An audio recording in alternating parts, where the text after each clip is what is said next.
So, to begin today with the performance history of Richard III, I think that it's important to begin with the conjectures and the assumptions about what may have been the first performance of Richard III, although there's no record of it. It is Richard III is thought to have been written in either 1591 or 1592 and performed by Shakespeare's company, the Lord Chamberlain's Men. However, like I've said before, there is no record to prove this initial writing. The first documentation of the play is the publication of the first quarto in 1597. And this was actually quite a popular play. There were 6 quartos published before it was put into the first folio, and then 2 published after that. But the presumed performances that happened between 1591 and 1597 were not performed at the Globe, which was not finished until 1599. But we assume that they have to have been performed because, as you mentioned in your lectures, the quartos were often either pulled together by actors in the actual company or published by Shakespeare because he was ashamed of the initial pirating of his performances by someone in the audience writing down everything that the actors were saying. And so in order to have gained this initial quarto, it must be assumed that these productions were already in performance in what was likely an open-air Elizabethan theater done largely in modern dress. There's not a lot known about these performances, but we have to assume that they did happen.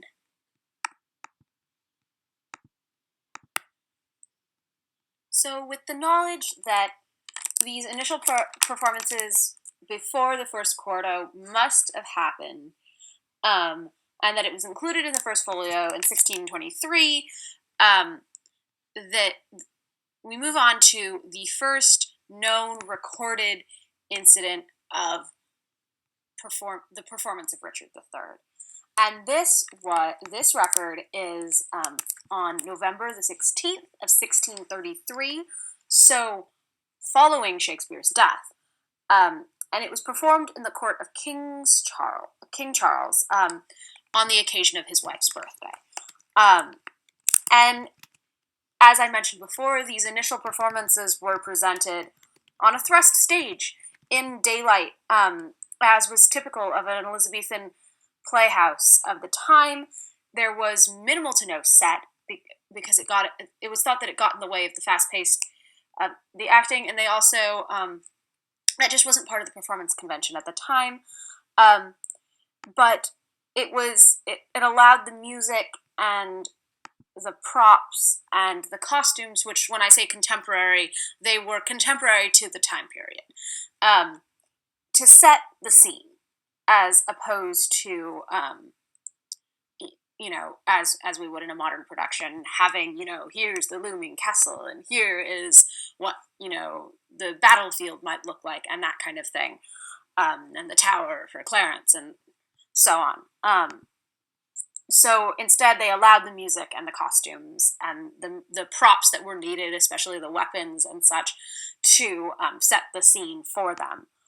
The character of Richard III was written and performed by Shakespeare's leading actor, Richard Burbage, and what's important to note is that, as I said before, this was a very popular play that it has a great many publications, whereas when we studied Hamlet, there's only 3 copies of Hamlet extant, and this has at least 9 that I could find record of. So to have it performed at the court is not surprising, given that it was such a popular play and Shakespeare was such a well-known playwright. But this is the first recorded instance of performance of this play.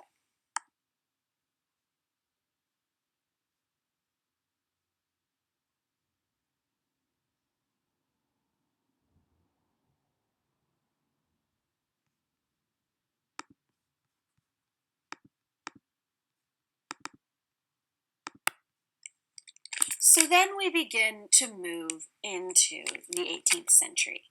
And in 1700, Colley Cibber refashioned Richard III and created his own adaptation as a restoration drama.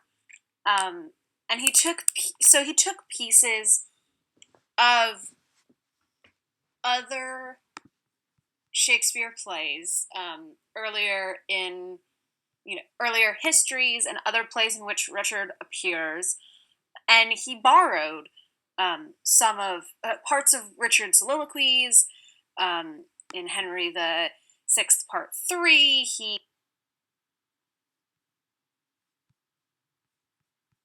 adaptation of Richard III, and this piece was unique not only in that it was not just because it was an adaptation and there were different pieces of Richard's speech that revealed his character in different ways and gave us a slightly different sense of Richard, but also it completely excluded the characters of Margaret, of Edward, of Clarence, and of Hastings. So although Richard III itself already has an incredible emphasis on the actor playing Richard, and Richard spends almost the entire play on stage, by removing these 4 characters, it allowed even more emphasis and space for Richard himself. And this was a very well-received adaptation, which was surprising considering his previous 2 plays had not done very well. And it remained well-known for about 150 years. But it sort of fell out of fashion, and so hasn't remained incredibly influential in our time. Cibber himself performed the role of Richard until 1739. He performed at the Drury Lane Theatre, which you'll see on the next slide. And he created a completely different, or not a completely different frame, but a different framework for viewing Richard III that was very appropriate to the direction that theater was going at that time.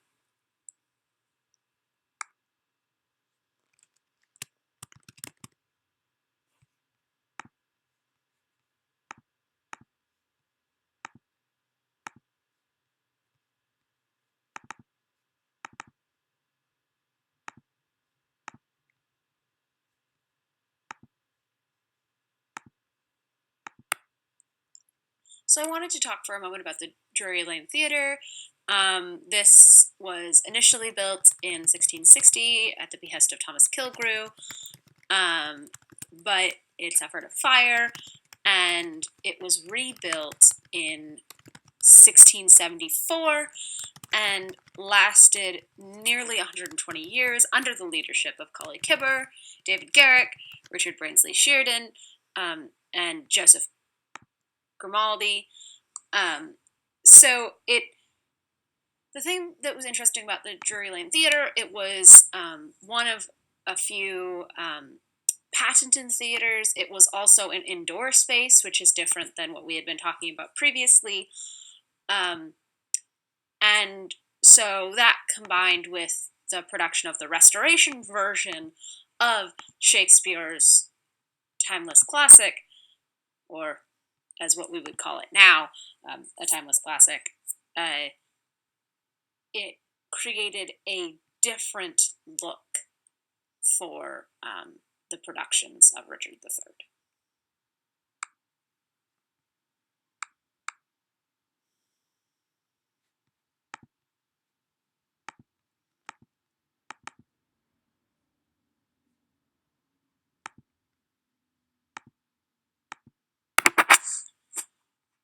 Now, the next performance I'm going to talk about is was not that long after Kibber's performance, and it actually used the same script and was in.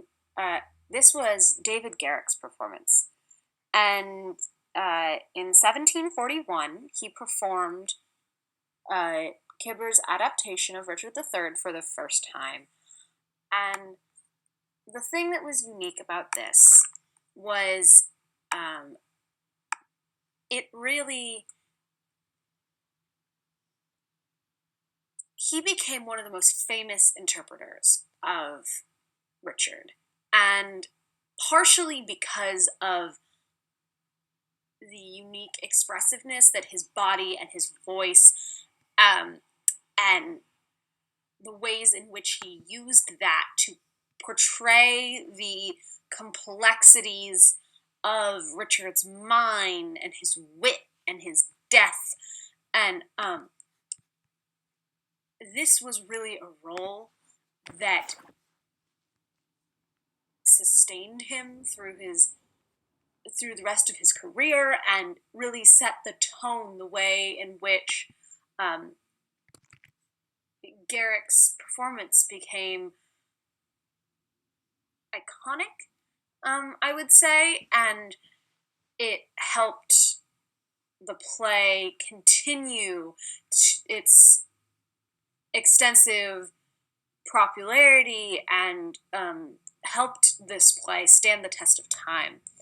And as a result of this performance, also, the role became, it was a benchmark for success for actors, that actors who were worth their while had to prove themselves through this role. It's similar to the way in which Hamlet is like this.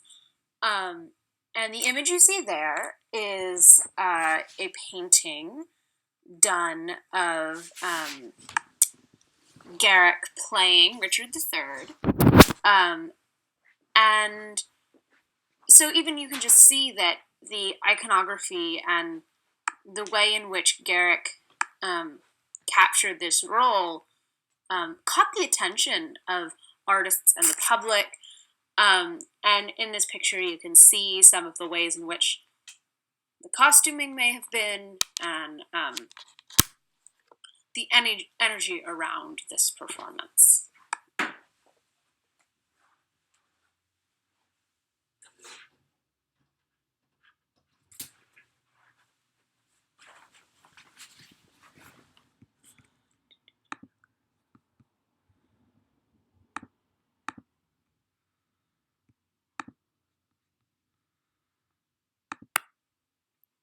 So for this production, we're going to take a short trip across the pond for the March 5th, 1750 production of King Richard III at a playhouse in the colonies in New York. And this is when Richard III first appeared in America. It was performed in New York City at the theater on Nassau Street, Nassau.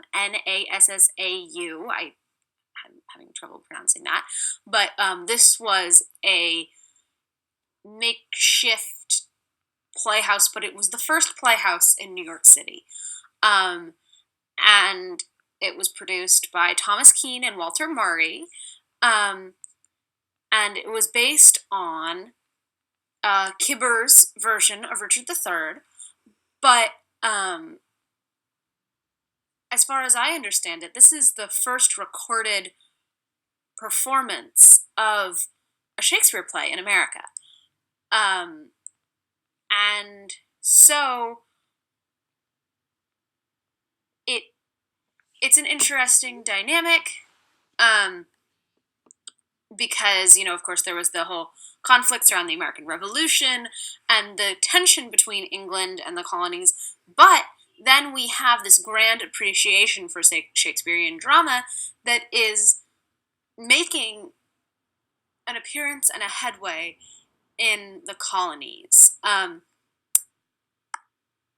The poster you see displayed on the slide is an image of the adaptation from Drury Lane, the Drury Lane Theater. And so that it gives you some sense of that. Yeah.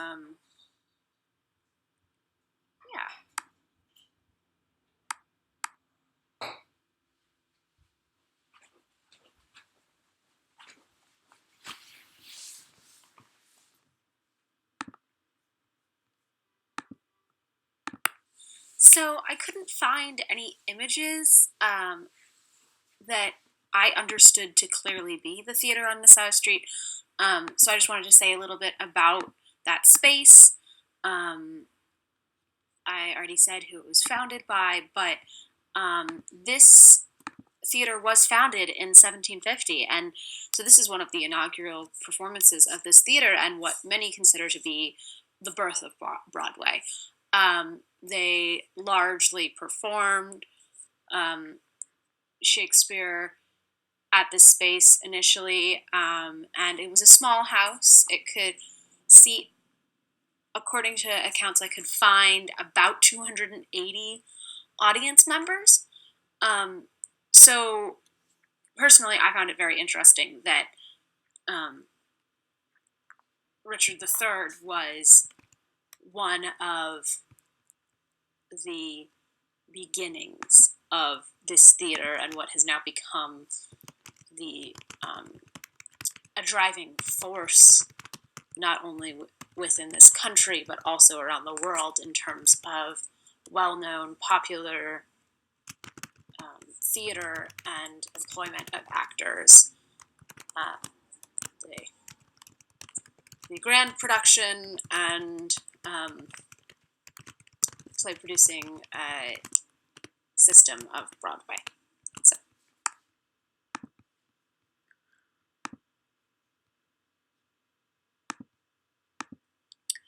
So we return to England and look at Edmund Kean's early 19th century version of Richard III.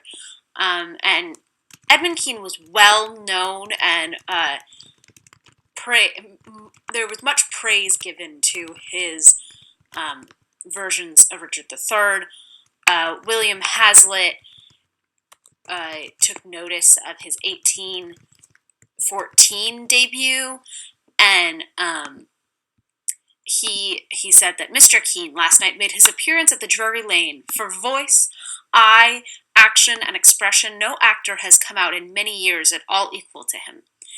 In varied vehemence of declamation, in keenness of sarcasm, in the rapidity of his transitions from one tone and feeling to another, in propriety and novelty of action, presenting a succession of striking pictures and giving perpetually fresh shocks of delight and surprise, it would be difficult to single out a competitor. And so he truly showed a range and really used that range and didn't really worry about the controversy he might cause using it. And it's one of the reasons that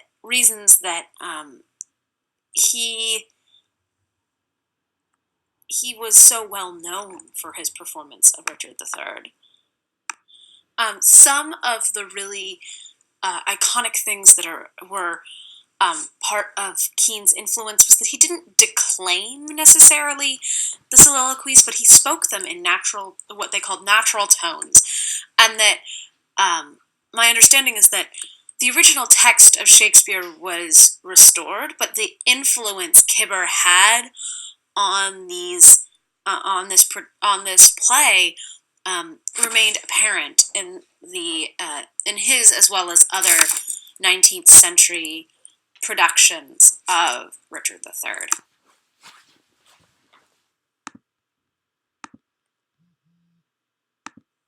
It is impossible to have a performance history of Richard III without acknowledging the work of Sir Laurence Olivier. Now, this is focusing on his production of Richard at the Old Vic in 1944, as opposed to the subsequent films that he is well known for. Laurence Olivier truly transformed the character of Richard. He used imperious gestures, and he didn't, according to this critique, he started with satirical quirks that made you wonder whether he could really undertake the death of all the world. But then, once he finally got the throne, he brought Buckingham to his knees and marked the actor's great turning point. And his villainy deepened by the height of the throne. That's a paraphrasing of words in the E.M. Berard critique of Lauren. In an article said titled "Olivier's Light, Malevolent Richard III," published on Thursday, the 14th of September, 1944.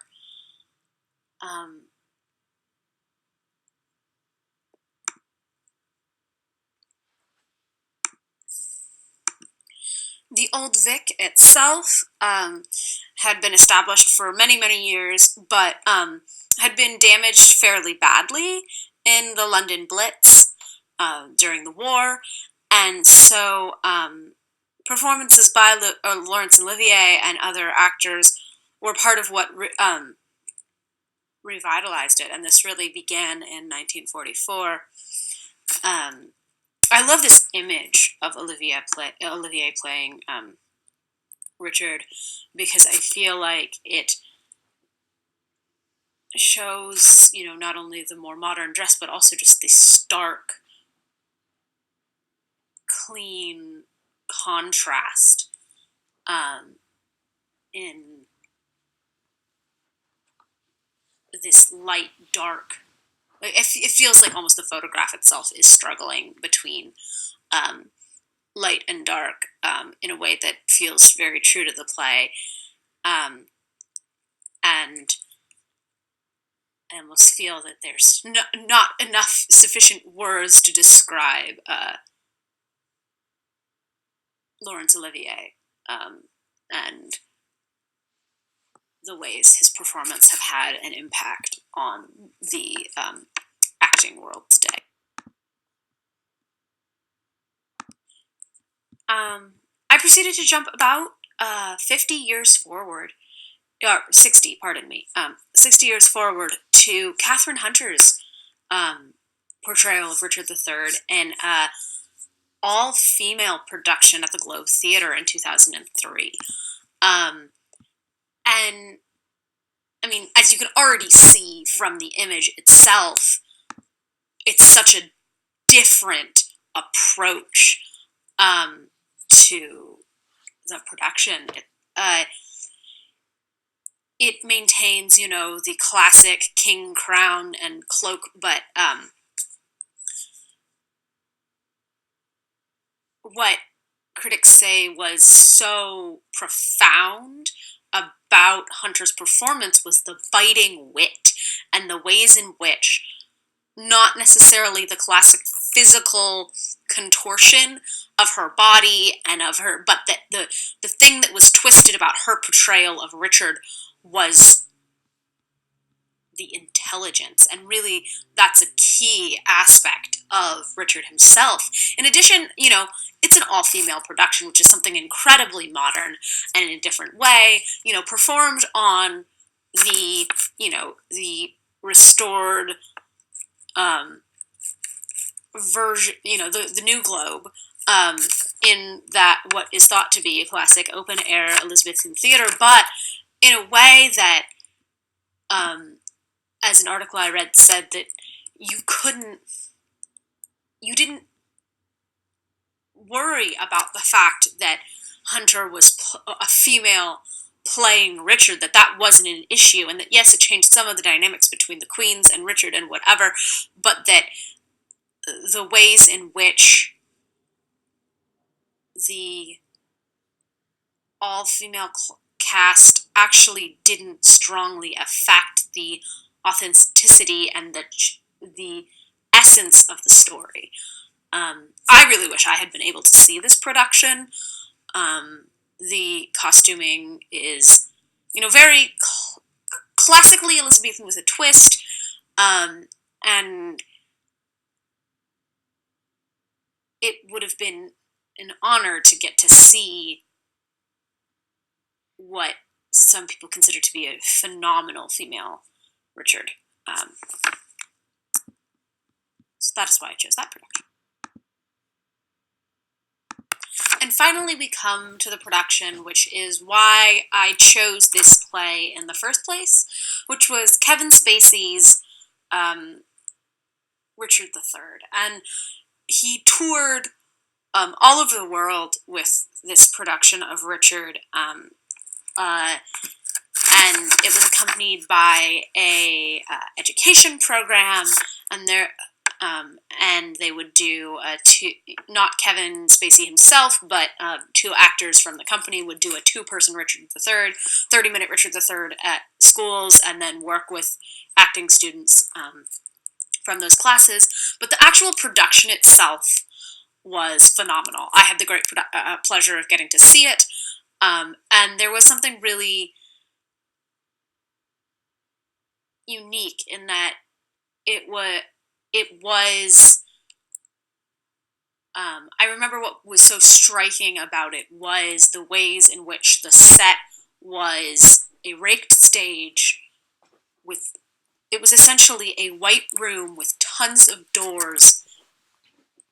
It looked like a perspective drawing. It was so simple, and the choice to set it in, if I remember correctly, it was in the First World War, and the Spacey used his physicality in a way that was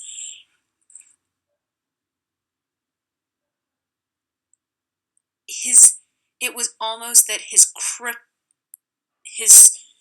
crippling was a way to assert dominance as opposed to his ultimate hindrance. It was almost that no one would he really, there was power in the way he was crippled, and that was very, very striking. But not only that, the music and the ways in which they had the actors on stage drumming, and it conveyed this sense of constant battle, and the costuming, while it was true to the period that they chose to put it in, was everything was very clean contrast, and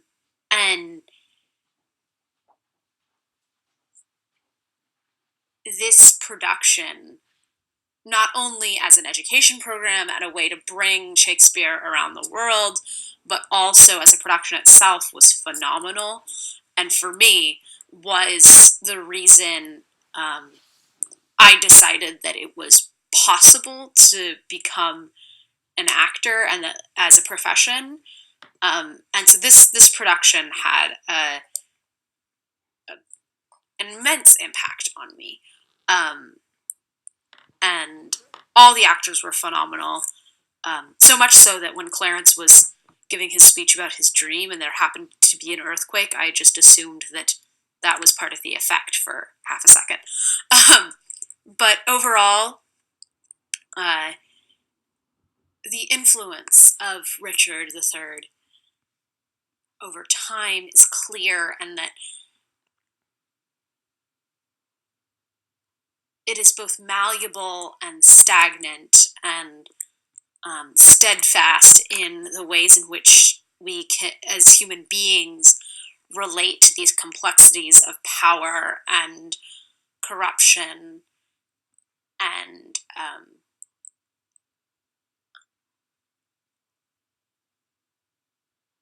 the challenges of the parallels in our world can sometimes both be enlightening and deeply